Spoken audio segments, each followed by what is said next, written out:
خب بسم الله الرحمن الرحیم. با آموزش هفتم نرم افزار متماتیکا در خدمتتون هستیم. توی این جلسه به مبحث بسیار مهم حل معادلات دیفرانسیل میپردازیم. خب قبلا جست گروه راجع به حل مسائل ODE صحبت کرده بودیم.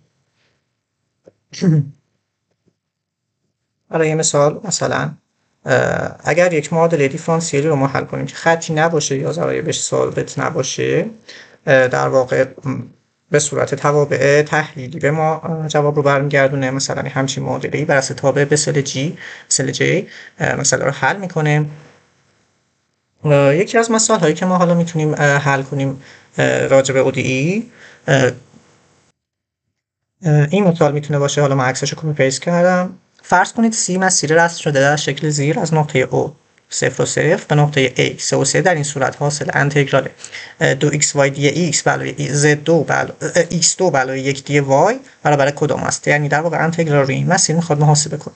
خب برای محاسبه این انتگرال ما نیاز به در واقع حل استفاده از تابع دی سالو داریم. مثلا از تابع دی سالو استفاده میکنیم. ببینید این همون قضیه مشتق کامله.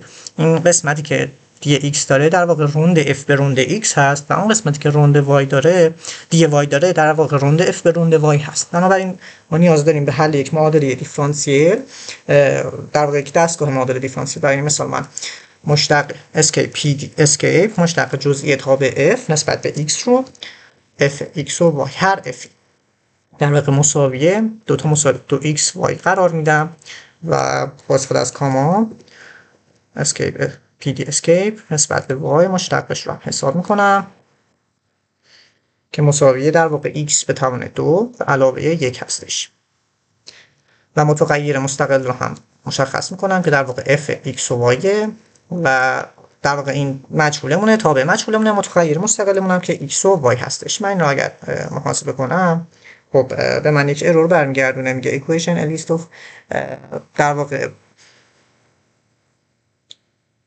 واقع این قسمت مساویش رو من فراموش کردم بذارم. به این صورت حلش میکنیم و f x و y رو برامون پیدا میکنیم. خب حالا گفته که در واقع محاصله این انتگرال رو از نقطه 2 0 تا نقطه 3 و 3 محاسبه کن. خیلی ساده. ما در واقع برای اینکه حالا این یک بحث در واقع ریاضیاتیه، ما باید برای اینکه این انتگرال رو محاسبه کنیم در واقع گرادیان f x و y که f x و y رو برای اینکه دسترسی بهش داشته باشیم سول 1 مثلا اگر 1 بزنم این لیست رو داره، اگر 1 بزنم f رو به دست میاره، اگر 2 رو بزنم تابع رو به دست میاره. بنابراین گرد سول 1 و 1 و 2 نسبت به x و y محاسبه بشه که خب یک در واقع بردار به ما خواهد داد و در نهایت با استفاده از همین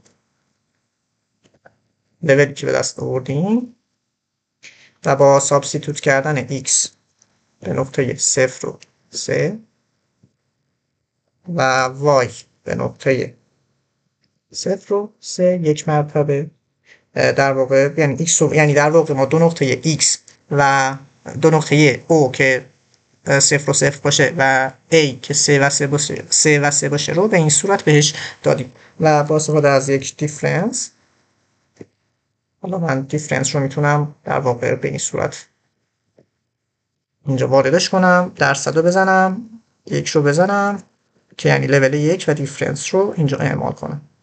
خب 1 رو ظاهرا لازم نداشت، به این صورت اون 1 رو لازم نداشت و در واقع C رو به ما برمیگردونه. هم گزینه در واقع به جواب درسته این مسئله هست. بعضی اوقات پیش میاد که ما برای حل یک معادله دیفرانسیل ما یک پارامتری رو میخوایم نگه داریم. بس به عنوان مثال حالا من با پی فارم به من یک پارامتریک فانکشن بزنیم ابتدا دستور حل خود معادله رو بنویسم. معادله‌ای به این صورت داریم y گنده x علاوه y x مساوی 3 سینوس y x و y صفر هم مساوی y پرایم صفر که اون هم مساویه با تغییره. خب حالا من این رو دیسالف میکنم برای اینکه این در واقع متغیر در واقع تابع مجهولمون رو می‌نویسیم y x و x رو اجازه بهش میدیم که حلش کنه. خب همینطور که می‌بینید نتونست معادله رو حل کنه. وقتی که ما بعضی از معادلاتمون رو با تابع دیسالو که در واقع یک نوع حل آنالیتیکال معادلات دیفرانسیل می‌بینیم نمیشه حلش کرد، با استفاده از اندیسالو سعی می‌کنیم حل رو داشته باشیم که میاد در واقع از روش‌های نامریکال استفاده می‌کنه و x رو و وقتی که این به این صورت تعریفش کنیم باید به جای اینکه x رو مشخص کنیم یه بازه‌ای از x رو بهش مقدار بدیم، مثلا x بین 0 تا 5 معادله رو برامون حل میکنه و به صورت اینترپولیتینگ فانکشن بهمون برمیگردونه.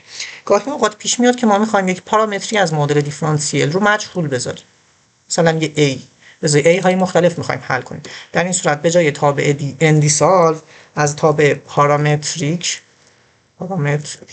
اندیسالو استفاده میکنیم. خب پارامتریک وقتی که در واقع یک آرگومانش میگه کمه و در واقع آرگومان چهارمش پارامتریک که تعریف کردی رو مشخص کنیم.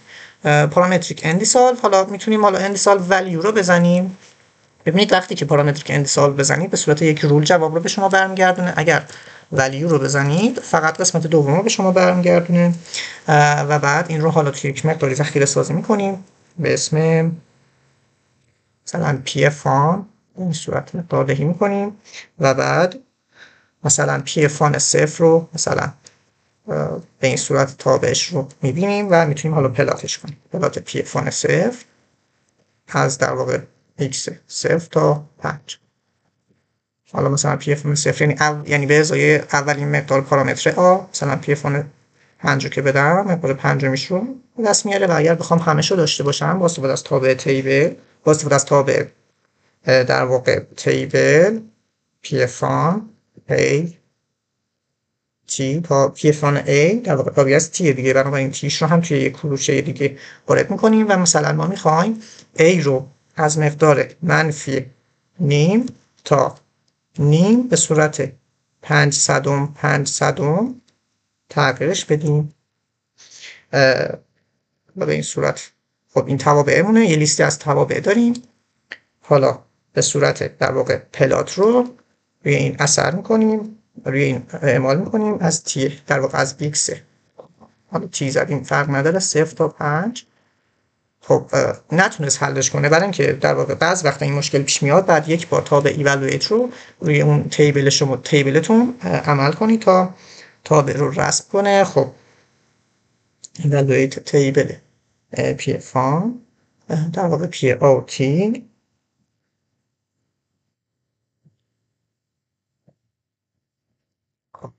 پلات رنج رو هم بزنم، پلات رنج رو هم بزنم تا خب احتمالا این رو باید ایکسش میکردم. خب یک لحظه صبر کنید. خب در واقع من یک مقداری رو اشتباه وارد کرده بودم. پی فان رو به صورت تابع از تی تعریف کردم. این هم که پارامترمونه و وقتی که ایوالویت میکنیم در واقع به ازای اون پارامتری که توی معادله دیفرانسیلمون مقدار دهی نکردیم رو میاد به ازای مقادیر مختلف اینجا رسمش میکنه. این پلات رنجی هم که میبینید، حالا من اینو در واقع کامنتش کنم، در واقع برای زمانی که شما مثلا دامنه یک پلاتی رو ندارید از پلات رنج استفاده میکنید تا اون در واقع دامنه که مورد احتیاج هست و تابع به طور کامل مشاهده میشه رو ببینید. بعضی اوقات مشاهده خوبی رو برای شما از تابع میده. برای کامنت کردن بخشی از کد شما میتونید اون بخش رو سلکت کنید یا با استفاده از آلت و اسلش یا با استفاده از این نوار ابزار این بالا اون رو بردارید. الان من دوباره کلیک کردم قسمت کامنت شده حذف شد و دوباره به حالت قبلی برگشت. خب بعد از ODE ها، حالا ODE ها رو مثال های زیادی راجعش حل کردیم، به صورت پارامتریک حلش کردیم، حالا بعدا دوباره بهشون برمیگردیم. سراغ PDE ها میشه. برای حل PDE توی معادله توی در واقع متمتیکا خب یه مثال ساده ما PDE رو به این صورت تعریف، خب قبلا PDE مقدار دهی شده، من مقدار PDE رو کلیرش کنم. PDE رو در واقع ست میکنم، معادله رو مینویسم دی یو تی و x و t و t. این یعنی نسبت به در واقع من یک بار این رو کامنتش کنم، این یعنی در واقع از تابع u t و x دو بار نسبت به t مشتق بگیرم. میتونستم به یه فرم دیگه هم بنویسم، میتونستم به این صورت t و 2، هیچ فرق نداره. خب pd مساویه معادلمون رو میخوایم مقدار دهی کنیم، دوتا مساوی، اون طرف معادله دیه یو تی و ایکس و ایکس دو مرتبه. در واقع معادله یعنی در واقع مشتق دوم یو نسبت به تی مساوی مشتق دوم یو نسبت به ایکس معادلمون خواهد بود. و حالا من اینیشیال کاندیشن رو هم وارد میکنم. که حل معادلات دیفرانسیل، شرایطی که برای حل معادل دیفرانسیل داریم به دو قسمت تقسیم شدن، یا اینیشیال کاندیشن بودن یا باوندری کاندیشن. به مسائلی که در واقع اینیشیال کاندیشن بهشون اهمیت زیادشون داشت اینیشیال ولیو پرابلم هم گفته میشه، و مسائلی که باوندری کاندیشن بودن در واقع باوندری کاندیشن برای حلشون احتیاج داشت باوندری کاندیشن و پرابلم گفته میشد. در واقع اینیشیال کاندیشن مقادیری از تابع به عنوان شرط اولیه برای ما مشخصه که مقادیر زمانی هستن، یا مقدار تابع در یک زمان مشخص یا مشتقات تابع در یک زمان مشخص در واقع به عنوان اینیشیال کاندیشن تعریف میشد. و اگر مقادیر مکانی و مشتقات مکانیش تعریف میشد به عنوان باوندری کاندیشن تعریف میشد. خود همون باوندری کاندیشن هم سه مدل داشت، دیریچله بود، نیومن بود و روبین. اگر مقدار یک تابع در مرزهای سامان مشخص میشد در واقع دیریچله بود، و اگر مشتقاتش بود مشتق مکانی تابع در مرزهای سامان نیومن بود، و اگر ترکیب خطی از مشتق و مقدار مکانی تابع بود شرط روبین اصطلاحاً مطرح میشد. خب حالا ما اینیشیال کاندیشن رو اینجا تعریف میکنیم که خب یه لیستی در یک لیست یو صفر و ایکس یک مقدار تابع در یک زمان مشخصی مشخص شده. خب یا مقدار تابع رو به این صورت وارد میکنیم، x به منفی 20 مثلا x به توان 2. خب و یک روش دیگه از تعریف کردن مشتق اینه که شما تابع دریوتیو رو بنویسید. حالا این رو هم گفتم مثلا یک رو صفر، با این سینتکسش هم آشنا بشین، به این معنی که در واقع نسبت به آرگومان اول یو یک بار مشتق و نسبت به آرگومان دومش مشتقی نگیر، صفر بار مشتق یو. و در واقع مقدار مشتق رو هم تعیین می‌کنیم، در واقع مشتق یو نسبت به تی در تی مساوی صفر، حالا x رو میدم، در هر x مساوی باشد با صفر. این رو هم به عنوان اینیشیال کاندیشن و باوندری کاندیشنش رو به صورت یک لیست تعریف می‌کنیم، یو تی و منفی یک مساوی صفر و یو تی و یک مساوی صفر. این هم باوندری کاندیشن. و حالا ND solve PDE initial conditions و boundary conditions. تابع مجهول رو می نویسیم، تابع یو، مقادیری که ازش قراره در واقع تی که بازی متغیر مستقلمون تی از 0 تا 1 و x هم از منفی 1 تا 1. توجه کنید که اگر مقادیری که شما دارین توش اندی سالو میکنید مثلا تی از 0 تا 1 و x از منفی 1 تا 1، اون بازی که داره معادله دیفرانسیلتون به صورت نومریکال حل میشه، اگر مقادیرتون با باوندری کاندیشنتون و اینیشیال کاندیشنتون در واقع سازگار نباشه معادله براتون حل نمیشه و ارور میده. یکی از شرایطی که تو حل معادله همیشه باید چک بکنید ببینید اینه که باوندری کاندیشنتون به ازای یو چه ایکسی هست. مثلا اینجا یو منفی 1 هست و یو 1، بنابراین شما باید x رو از منفی 1 تا 1 حل کنید. نمیتونید بین مثلا منفی 2 تا 2 مثلا منفی 5 تا 5 حلش کنید. همینطور برای اینیشیال کاندیشن، زمانی که اینیشیال کاندیشن رو حالا البته اینجا اینیشیال کاندیشن رو شما فقط مقادیر صفرش رو مشخص کرده، میتونید 0 تا 1 رو در واقع براش در نظر بگیرید. اِوالویت می‌کنیم تا به صورت اینترپولیتینگ فانکشن برمیگردونه. و حالا ما با استفاده از پلات 3D علامت درصد یعنی خط بالا تی و ایکس. خب برای اینکه بتونیم در واقع خود تابع رو داشته باشیم از اندی سالو ولیو استفاده میکنم. حالا من میخوام این تیکر رو کامنتش کنم، فقط تابع رو به ما برمیگردون. حالا من این تیکر رو بردارم که ارور نخوریم. وقتی که به صورت اندی سالو ولیو رو داشته باشیم فقط تابع رو میده و میتونم حالا به صورت در واقع خیلی راحت تری پلاتش کنم. و البته باید کروش تی و ایکس رو بنویسم که مشخص باشه در واقع اینها آرگومان هاش هستن، و تی از 0 تا 1 و x هم از منفی 1 تا 1 و پلات رنج رو هم به صورت حال در نظر میگیرم. با زدن تب به صورت خودکار کد نوشته شده حل میشه. این هم در واقع جواب معادله دیفرانسیل حل شده به روش نامریکال اندیسال. یک مثال دیگه که ما میخوایم راجع به PDE ها حل کنیم، خب البته خب یه چیزی رو من قبلش در واقع مطرح کنم. حالا من این رو با کنترل ال کپی پیست میکنم کد بالا رو. یک نحوه دیگر نگارش اینیشیال کاندیشن و باوندری کاندیشن در مسائل متمتیکا است. شما میتونید در واقع اینیشیال کاندیشن رو باوندری کاندیشن رو گفتیم. باوندری کاندیشن انواع مختلفی داره. دیریکله و نیومن یک توابع آماده‌ای در متمتیکا هست که شما میتونید به اون صورت تعریفش کنید. مثلا میتونید اینیشیال باوندری کاندیشن رو به صورت دیریکله کاندیشن هم تعریف کنید. بگید دیریکله کاندیشن u at ux مساوی 0 u at ux مساوی 0 به ازای x مساوی -1 یا رو گرفتن شیفت و بک اسلش بالای اینتر x مساوی 1، یعنی به ازای x مساوی 1 و -1 دیریکله کاندیشنمون مساوی u at x مساوی 0 باشه. به این نحو میشه در واقع مقدار دهی کرد و به این صورت معادله رو برای شما حل میکنه. این هم یک نوع سینتکس دیگه برای وارد کردن باوندری کاندیشن ها هست که خب شما نحوه اون در واقع نوع اون باوندری کاندیشن و اون نوع شرط در واقع مرزی رو مشخص میکنید که خب توی خانه یک کد بسیار تاثیر داره. حالا ما میخوام مثلا یک مثال دیگه حل کنیم که با انواع سینتکس آشنا بشین و من این رو قبلا ظاهرا تعریف شده بوده. خب یه سری از پارامتر رو من قبلا چون تعریف کردم میام توی این قسمت ایوالویشن کوید کرنل رو میزنم. زمانی که این کوید کرنل رو میزنم تمام محاسبات که قبلا در متمتیکا شده و ذخیره سازی شده رو در واقع از کشش پاک میکنه و حالا میتونم دوباره مقدار دهی کنم یو فان مساوی n. در واقع حالا معادله لاپلاس رو من بخوام بنویسم براتون. مثال ولیوز کن منفی لاپلاسیان u x و y نسبت به x و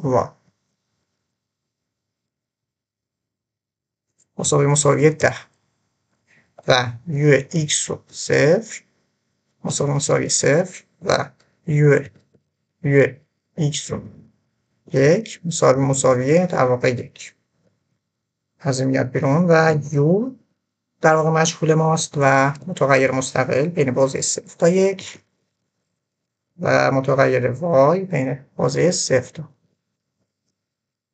به این صورت حلش میکنیم و بعد به صورت پلات تیریدی رسمش میکنیم. فانه حالا میتونید ذخیره سازش هم بکنید x و y و در واقع حالا اینو کپی پیستش میکنم توی این بازه و حالا کالر فانکشن بهش میدم. کالر فانکشن به صورت تمپرچر مپ به این صورت در واقع یک گرافیک قشنگتری خواهد داشت.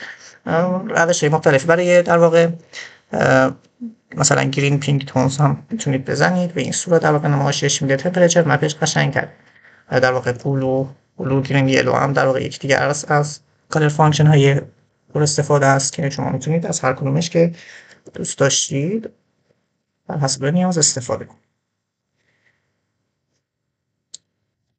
خب ما این معادله رو به روش در واقع نامریکال اندیسال ولیو زدیم و کاملا به روش نامریکال حلش کردیم. میخوایم حالا حل همین معادله لاپلاس رو به روش اگزکت هم بررسی بکنیم. من PDE رو در واقع تعریف میکنم. دل 2 لاپلاسیان نسبت به x و y u x و y مساوی 0. خط بعدی حالا میتونید در اینکه شروع کنید سمیکالن بنویسیم که در واقع این رو برنگردونه. باوندری کاندیشنش به صورت سینوسی u 0 y باوندری کاندیشن شما در واقع u 0 y مساوی با 0. میتونید به این نحو هم بزنید. دو تا امپرسند در واقع یعنی یعنی این دو تا رو با هم دیگه در نظر میگیره. u 2 و y مساوی 0. خط بعدی باوندری کاندیشنز این رو من در واقع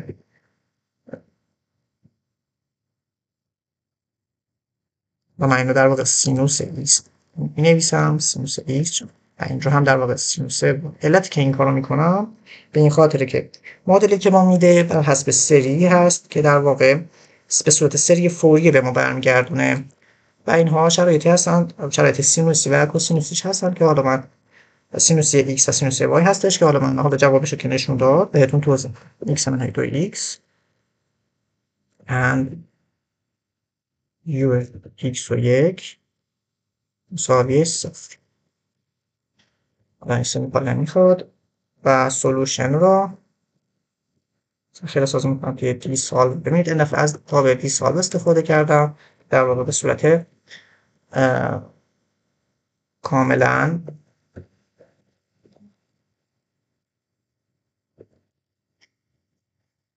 سیمبولیک و اگزکت حلش کنه. باندری کاندیشنه سینوس y تابع مجهول متغیرهای مستقل. حل رو به ما برمیگردونه به عنوان، حالا من اگر دی سال ولی رو پاک کنم به صورت دی سال بنویسم به صورت رول برمیگردونه که خب نمایش بهتری داره تا به یو ایکس و وای رو به این صورت به ما برمیگردونه به صورت یک سری که در واقع کای یک آیگن ولیوی است که برای حل این معادله دیفرانسیل تحلیلی و پی دی ای احتیاج داره. حالا ما میخوایم این رو در واقع پلاتش کنیم. زمانی که ما معادلات دیفرانسیلمون به صورت یک سری به ما برمیگرده نحوه نمایش و نحوه حلشون در واقع کم متفاوت. الان در واقع معادلمون حل شده. برای اینکه بگیم به ازای مقادیر مختلف در واقع این سری رو حلش کنیم، الان این سری وقتی به صورت رنگ کم رنگ در میاد اگر روش وای بسید نمیشه این اکتیو سام در واقع به صورت این اکتیو در اومده. برای اینکه بخوایم نمایشش بدیم باید در واقع یک توابعی رو استفاده کنیم که ایوالویتش بکنیم. بنابراین این رو می‌نویسم که با این نحوه از معادلات هم آشنا بشید تا به ایوالویت n. خب بذارین ابتدا من این توابع ننویسم که جدا جدا ایروراشو برطرف کنم. ابتدا خب سولوشن رو می‌نویسم سولوشن و بازارش میدم x از 0 تا 2 به این صورت و y رو هم در واقع به اعتراض 0 و 1 تعیین کنیم. خب می‌بینید به ما بر نمیگردونه به خاطر اینکه این سری به صورت این اکتیوه. برای اینکه بتونیم اکتیوش کنیم یک ایوالویت می‌زنیم خب باز هم بر نمیگردونه. من نحوه اثر ایوالویت رو هم عوض کنم خب بر نمیگردونه. برای اینکه این سری محاسبه بشه باید از یک تابعی استفاده کنید به نام ترانکیت سام. این تابع در واقع میاد این سری رو برای ما محاسبه میکنه. حالا من مثلا تا مقدار 100 این سری رو تا مقدار 100 این آیگن ولی رو محاسبه کنه و مقدار نامریکالش رو به ما برگردونه تا بتونیم نمایشش بدیم. در واقع حل با الگوریتم اگزکت به دست ما رسیده و خطای عددی توش نداره، اما برای نمایشش ما از در واقع n و ترانکیت سام استفاده میکنیم. خب علت اینکه برنگردونده حالا میتونیم در واقع کد رو حلاج کنیم. این بخش از کد رو من کپی پیستش میکنم در قسمت بیرون و در واقع میبینم که در واقع به چه شکلی در اومده. خب ترانکس وقتی که در واقع از دی سالو استفاده کردیم چون به ما به صورت رول برگردونده ما نمیتونیم از سینتکس در واقع ایوالویت استفاده کنیم و بتونیم اون رو حلش کنیم. برای این کار من تابع دی سالو رو به صورت ولیوم در میارم که در واقع فقط مقدار خود تابع رو برگردونه و حالا ترانکسیت رو که بنویسم فقط تابعی رو که من لازم دارم برمیگردونه. حالا اگر من این رو ایوالویتش کنم در واقع تابع محاسبه میشه و در واقع پلاتش رسم میشه و حالا من پلات رنج رو هم در واقع حلش کنم و کالر فانکشن رو هم به صورت تمپرچر مپ در بیارم و شما میتونید حالا در واقع اکسیس ها رو هم فعال کنید با استفاده از اکسیس لیبل و یک لیست بدین x y و u x و y در واقع این به صورت استرینگ میاد در واقع u x و y رو. اگر هم خواستید اینها رو به استایل مشخصی بنویسید با تابع استایل قبلش می‌نویسین. مثلا اینجا فونتش رو مشخص میکنید، فونت سایزش رو مثلا بذار 14 یا فونت فامیلیش رو تغییر بده بذار تایمز و یا رنگش رو به صورت رد بنویس. مثلا میبینید x رو الان اینجا تغییر داد. حالا همین استایل رو برای بقیه هم میتونید کپی پیست کنید و در واقع یو ایکس و وای رو هم به اون استایلی که دوست دارید نمایش بدید. مثلا رو هم بزنید قشنگ‌تر. حالا جدای از اینکه ما با دیسال ولیو کار کردیم، حالا من این رو حذفش کنم، میتونستیم در واقع این دیسال رو، این ولیو رو پاک کنیم به این صورت در بیاد و بعد سولوشن رو 1 و 1 رو برگردونیم و 2 و بعد این رو داخل این قسمت قرار بدیم. میبینید که همون نتیجه حاصل شد. در واقع این دو روش یکسان بودن، هیچ تفاوتی با هم دیگه نداشتن. یک مثال هم از قانون دوم فی که هم انتقال در واقع جرم حل کنیم، مشتق رو و با سینتکس دیگه با اسکیپ پی دی در واقع مشتق زمانی به صورت ساینتیفیک سی ایکس و تی در واقع غلظت گونه هست مساوی با 1/10 در واقع همون دیا ضریب نفوذ هست. اسکیپ پی دی مشتق مرتبه 2 نسبت به ایکس در واقع سی ایکس و تی، این معادله دیفرانسیلیمون. حالا من شرایط رو می‌نویسم.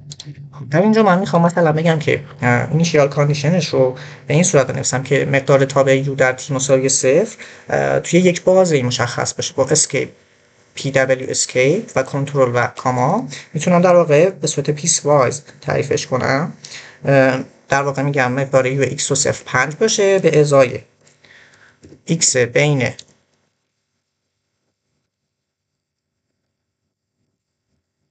0 تا 10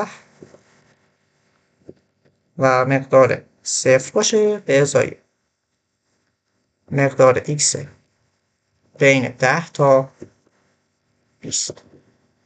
اینیشیال کاندیشن رو به این صورت هم میتونیم تعریف کنیم و باند کاندیشنش هم که خب به صورت وی 0 و تی مساوی 0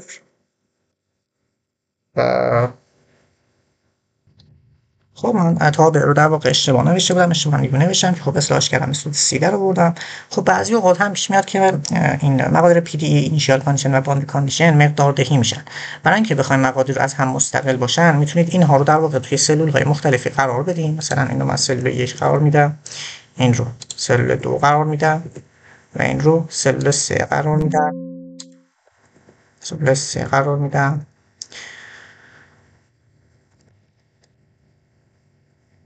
و به همین ترتیب تا پایین و این رو مثلا سلول 4 قرار میدم و بعد توی اینجا قسمت ایوالویشن، قسمت در واقع ایوالویت نوتبوک کرنل یا نوتبوک دیفالت کانتکست میتونم در واقع تبدیلش کنم به یونیک تو ایچ سل گروپ، یعنی در واقع هر سل گروپی رو در واقع مقادیرش رو در اون ذخیره کنم، گلوبال نباشه. این کارو که بکنم با اینکه اینجا مثلا پی دی ای تعریف شده باشه ولی اینجا دیگه پی دی ای و اینیشیال کاندیشن و باند کاندیشن تعریف شده نیست. ببینید الان توی این سلول 4 پی دی ای اینیشیال کاندیشن به رنگ آبی رنگ در میاد، اما توی این قسمت 3 اینها سیاه رنگ هستن، یعنی در واقع در اینها ذخیره سازی شده.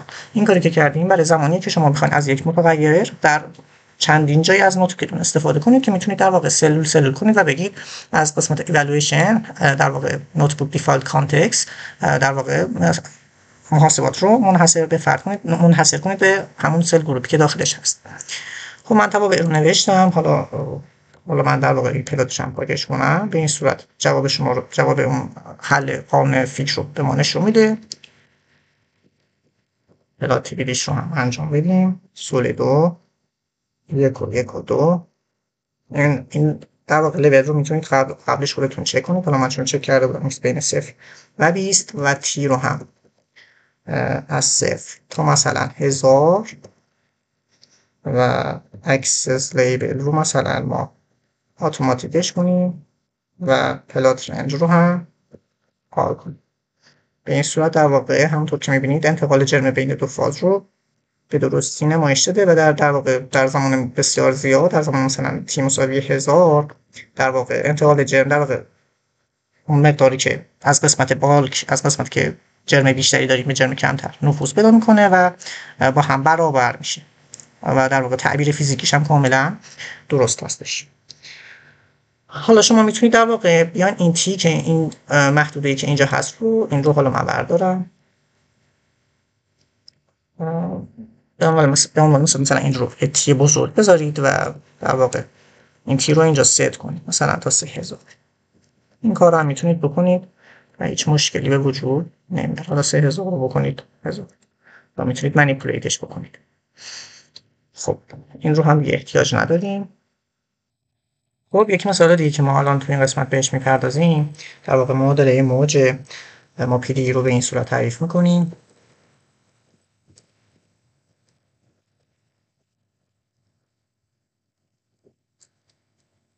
یک 16 چون ما میخوایم محاسبات به صورت در واقع اگزکت باشه، همه اعدادمون هم به صورت اینتجر و اگزکت وارد میکنیم. اگر اعدادمون ممیز داشته باشه، مثلا یک 16 رو به صورت ممیزی وارد کنیم، قبلا نشون دادیم تو اون فیلم‌های اولیه دچار خطای عددی میشه و بهتره حتما همه رو به صورت کسرهای گویا و اینتجر وارد کنید.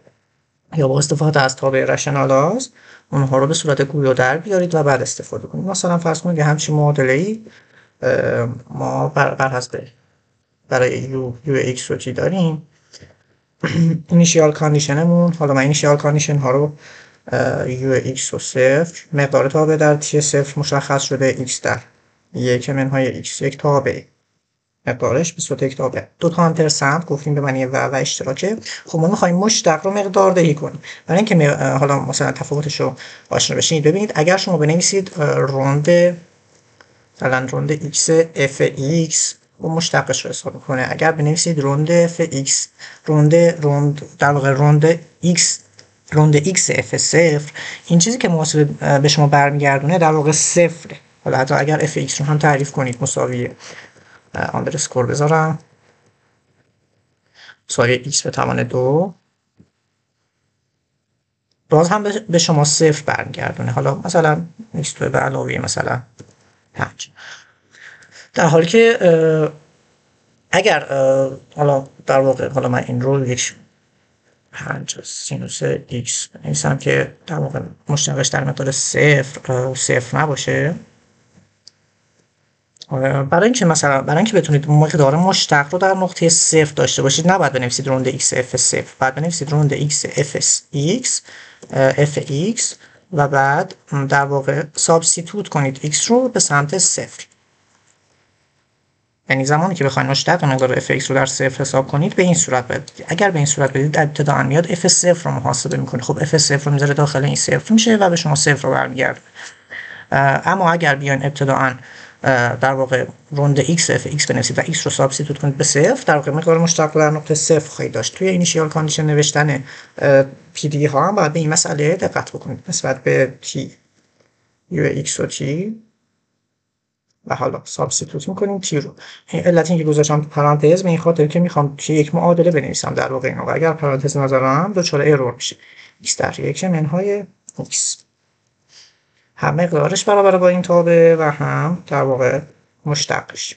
باوندری کاندیشنش هم به صورت یو صفر و تی مساوی صفر امپرسند یو یک و تی هم مساوی صفر. حالا من این رو در واقع این صورت سمیکالن میذارم که خروج نده و در نهایت سول رو به صورت دی سال ولیو نویسم پی دی ای امپرسند اینیشیال کاندیشن امپرسند باوندری کاندیشن و یو ایکس و تی و متغیرهای مستقلمون هم ایکس و تی و یک مقدار محاسبهش طول میکشه. خب چون محاسبه این تابع یک مقدار طول کشید، محاسبه این معادله یک مقدار طول کشید، من فیلم رو پاس کردم و سالوش کردم. جواب رو به صورت در واقع یک پیس وایز فانکشن به ما برمیگردونه. حالا با استفاده از پلاتیلیتی این رو رسمش میکنیم evaluate. خب قبلا چون که قطعا به صورت یک سری و exact تابع رو ما داده، قطعا باید به صورت evaluate و truncate sum در واقع سری رو محاسبه کنیم و سول. حالا من سول رو حالا می‌نویسم و 100 x رو هم از 0 تا 1 و g رو هم از 0 تا 5 بهش مقدار دهی میدم. خب نتونست حلش کنه، سول رو در میارم اینجا نشون میدم. خب برای اینکه سول رو داشته باشیم بعد دقیقا خود ضابط رو داشته باشیم. یک رو می‌نویسیم، خب به صورت لیست در میاد. یک رو می‌نویسیم، دوباره یکی از لیست رو از بین میره. اگر یک بار دیگه یک رو بزنیم دقیقاً ضابط تابع رو خواهیم داشت. پس بعد به جای این سول من با کنترل L مقدار بالا رو جایگذاری میکنم و اگر ایوالویت کنم میبینید که تابع موج یک الکترون رو به این صورت نشون داد. خب برای اینکه خب نمایش بهتری داشته باشیم حتما باید اینجا از در واقع کالر فانکشن استفاده کنیم. کالر فانکشن رو به صورت تمپرچر مپ به این صورت در واقع معادله موج یک الکترون رو خواهیم داشت. حالا اکسس لیبلش رو میتونید فعال کنید و بقیه مثال ششم. مثال ششم ما در واقع برای نحوه نمایش در واقع من معادله رو وارد میکنم. ابتدا معادله رو به این صورت وارد کردم. لازم هم نیست که اینیشیال کاندیشن باوندری کاندیشن رو بنویسیم. مثلا میتونیم جفت، لزوم نداره حتما این کار رو بکنیم. میتونیم اینجا مثلا اینیشیال کاندیشن رو داخل خود این دیسالو ولیو وارد کنیم و بعد پلات تریلی کنیم نتیجه رو با استفاده از درصد و x رو از مثلا منفی 10 تا 10 و t رو از 0 تا 3 و پلات رنج رو هم حال میذاریم. کالر فانکشن رو هم بهش میدیم تمپرچر مپ باشه و اکسس لیبل رو هم فعال میکنیم به صورت x و t و u x و t باشه. حالا میتونید با استفاده از استایل همونطور که خدمتتون عرض شد دقیق مشخص کنید که چه استایلی داشته باشه. حالا ما میخوایم یک در واقع کراس سکشنی ازش رو هم داشته باشیم با 2 درصد خط بالایی رو فراخوانی میکنیم. در واقع نیاز به یک ایوالویت هم داره، چون حالا بذارید جلوتر نشونتون میدم. سابستیتوت میکنیم به ازای مقادیری مختلفی از تی. یک بار تی رو به سمت 0 میدیم، یک بار تی رو به سمت 1/2 میدیم، یک بار تی رو به سمت 1 میدیم و میگیم که از x منفی 10 تا 10 برای ما رسمش کن به این صورت. خب حالا به این صورت نمایش میده، مشکلی نداشت، لزومی به در واقع استفاده از ایوالویت نبود. اما اگر ایوالویت رو هم استفاده کنیم حالا میتونیم در واقع برای اینکه بعضی اوقات ایوالویت لازم استفاده شه، حالا برای اینکه بخوایم تابع رو تفکیک کنیم به ازای مقادیر مختلف میدید همه رو به صورت آبی رنگ نمایش ده. برای اینکه تفکیکش کنیم باید پلات استایل استفاده کنیم. از تابع پلات استایل به صورت یک لیست اولیشو مثلا نارنجی میکنیم، بعدی رو سبز و بعدی رو مثلا آبی. خب نمایش نمیده به این خاطره که خب در واقع اینها رو باید داخل یک ایوالویت واردش کنیم. اگر ایوالویت رو بزنیم و این لیست رو داخل یک ایوالویت داشته باشیم به این صورت محاسبش میکنیم.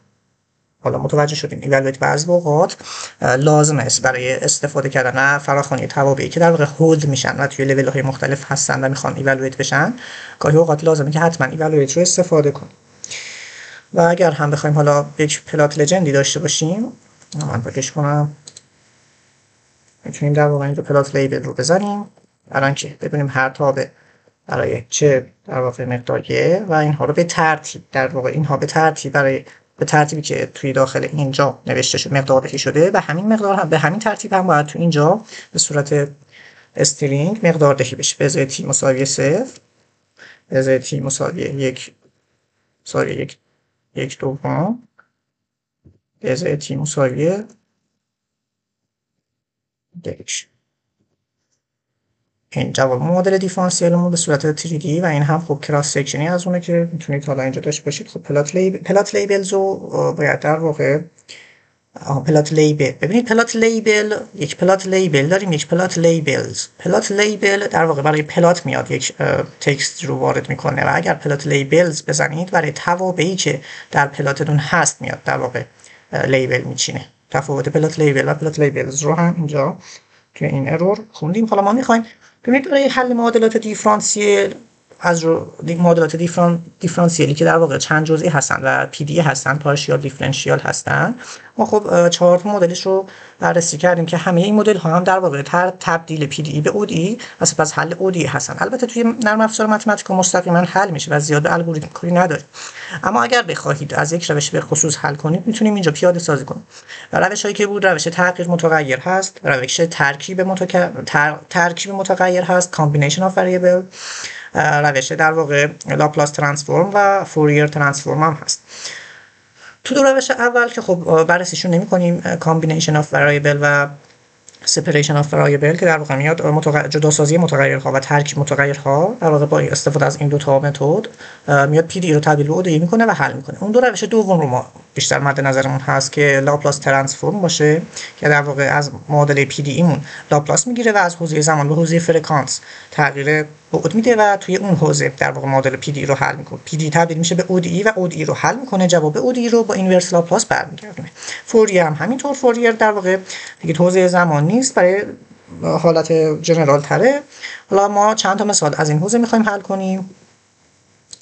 فرض کنید یک تابع داریم، حالا من با ft نشونتون میدم. حالا ابتداً بذارین خود معادله رو بنویسم. فرض کنید معادله داریم، حالا من این رو کامنتش هم بنویسم، تکستش هم بنویسم.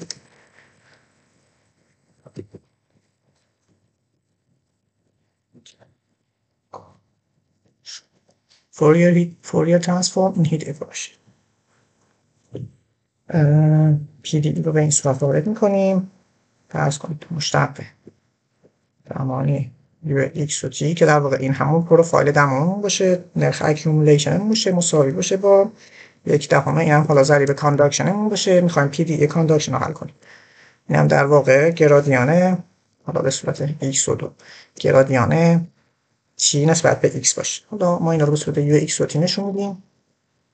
حالا ما میتونیم ببینیم این معادله پی دی هست که ما در دسترس داریم. حالا میتونیم از دو طرف معادله در واقع فوریر ترانسفورم بگیریم. من این رو به صورت اف تی مینویسم به معنی فوریر ترانسفورم پی دی ای و اینجا مینویسم فوریر ترانسفورم. از این در واقع مقدار فوریر ترانسفورم میگیرم برای اینکه بتونید ببینید چجوری این کار میکنه. روی تابع بزنید و اف1 رو ببینید و میتونید در واقع مشخص کنید که در واقع چیه. اینجا نوشته که در واقع اکسپرشن رو بر حسب تی تبدیل میکنه به فوریر ترانسفورم بر حسب اومگا. این رو میبندید و اینجا مقداره ما میخوایم نسبت به x تبدیل فوریر بگیریم. اگر بخوایم نسبت به t تبدیل بگیریم، از تبدیل لاپلاس استفاده میکنیم. حالا جلوتر اشاره میکنم. اومگا رو مینویسیم اسکیپ اومگا و این طرف هم فوریر ترانسفورم از این عبارت نسبت به x و اومگا. خب به این صورت محاسبه میشه. برای اینکه بتونیم معادله دیفرانسیل رو حل کنیم، باید این عبارت های فوریر ترانسفورم رو در واقع سابستیتوت کنیم و به فرم دیگری بنویسیم که بتونه تابع دی سالو اونها رو به صورت ورودی بگیره. برای این حالت ما اسلش دات میزنیم و یک مینویسیم اگر فوریر ترانسفورم تابع یو ایکس و تی رو دیدی که بر حسب x به اومگا میرفت، بیا به ما چی برگردون؟ بیا به ما یو بزرگ اومگا و تی رو برگردون.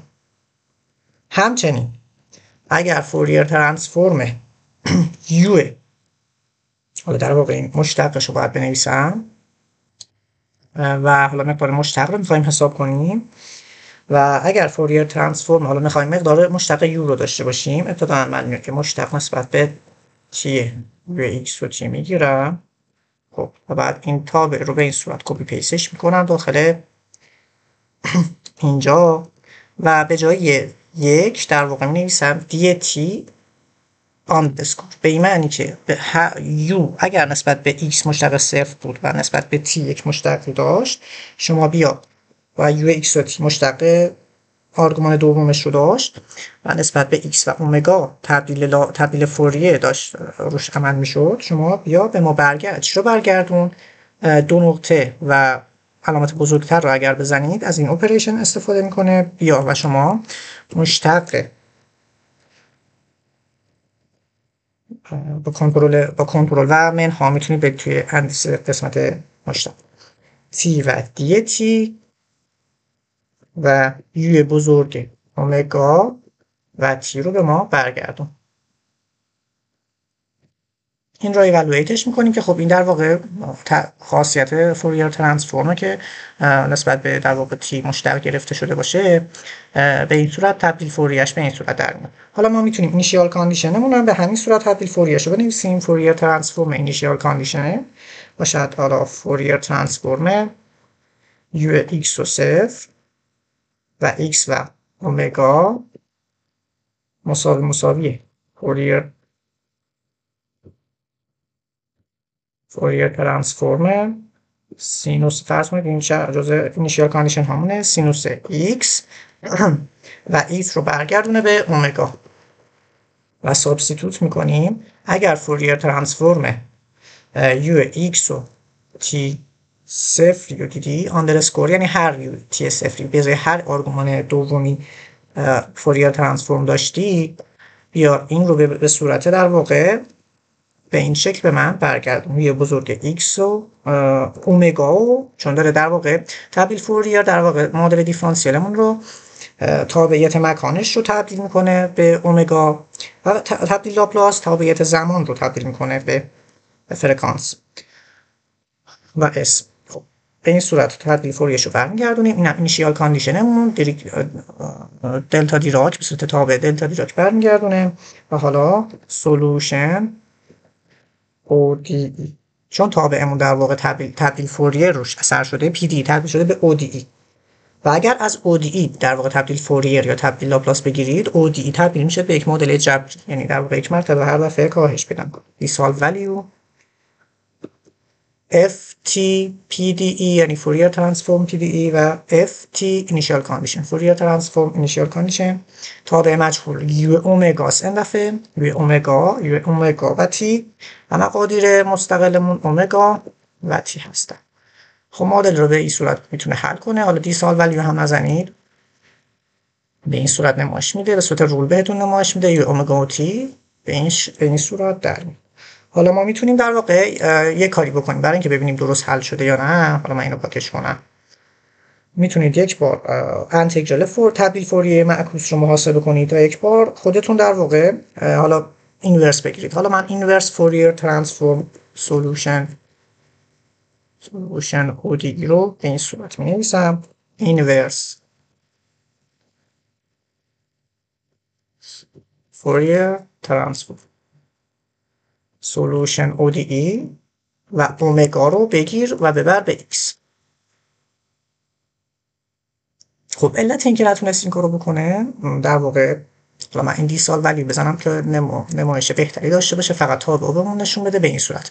این در واقع تابعی که بر حسب اومگا بود و از ODE حل کرده بود، این صورت اینورس کرد و تابعیت بر حسب x رو به دست آورد. حالا من میتونم این در واقع به این صورت اکسپوننشیال تو تریک رو هم روش اثر بدم و به صورت فرم مثلثاتی هم نشونش بدم و فول سیمپلیفای رو هم استفاده کنم تا فرم ساده شده مثلثاتیش هم نمایش داده بشه.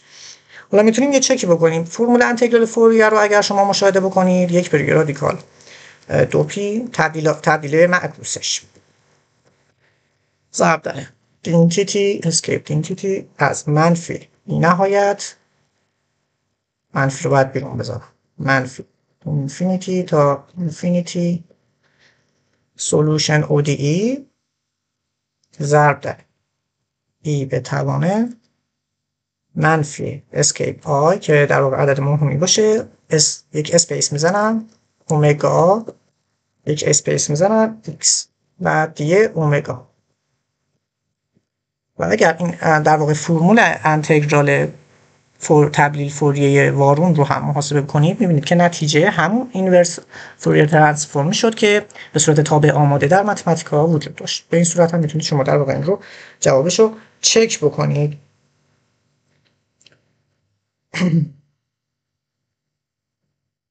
و حالا ما میتونیم مثلا این در واقع این رو پلاتریش، یا میتونید حتی مثلا برای اینکه یک مرتبه دیگه چک بکنید، میتونید معادله رو کاملا به صورت معمولی هم حلش بکنید. حالا من این رو کپی پیستش میکنم، یو x و t یک دهم یو x و t حالا همین جوابی که ما به دست آوردیم رو اگر به صورت معمولی هم حل می‌کردیم، فارغ از اینکه از چه الگوریتمی در واقع تبعیت بکنیم، همین نتیجه رو به ما خواهد داد. اینیشیال کاندیشن هم به صورت یو ایکس و صفر مساوی سینوس ایکس. معادله رو هم از سمیکالن بذارم خروجی نده و سولوشن معمولی، سولوشن حالا اوتیش رو حذف کنم مساوی با دی سال ولیو پی دی ای دو تا هم درسم اینیشیال کاندیشن یو ایکس و تی و ایکس و تی ایوالویت داره میشه. اینکه سلول رو میبینید به رنگ سیاه در رنگ در اومده، یعنی داره ایوالویت میکنه و یک مقدار محاسبش طول میکشه. خب میبینید که همون نتیجه رو داد، منتها با یک مدت زمان بیشتری. حالا من اون طرف اومدم از همشون فوریر ترانسفورم گرفتم، سابستیتوت کردم که در واقع تعویضشون کنه، قابل استفاده در تابع دیسالو باشه و سریعتر حل شد. در واقع وقت ODE شد و ODE توی تابع دیسالو سریعتر حل شد. اما میتونستیم مستقیم فارغ از اینکه از چه الگوریتمی استفاده کنیم، تبدیل بگیریم یا نگیریم، مستقیما با دیسالو هم معادله رو حلش کنیم که نتیجه یکسان شد. این نتیجه که اینجا میبینید با این نتیجه میبینید که جوابمون تو هر سه مرحله در واقع یکسان شد. حالا میتونیم پلاتش هم داشته باشیم، پلات 3D سولوشن و x از منفی 10 تا 10 و t از 0 تا 10 و پلات و رنج رو هم حال میدیم و کالر فانکشن رو هم تمپرچر میدیم و اکسس رو هم به صورت x و t و حتی استرینگ هم ندیم، مشکلی نداره، یو x و t میدیم. خب البته اینجا ایرور گرفت ازمون، حتما باید به صورت استرینگ باشه. x و tش مشکلی نداره. این هم جواب معادله دیفرانسیل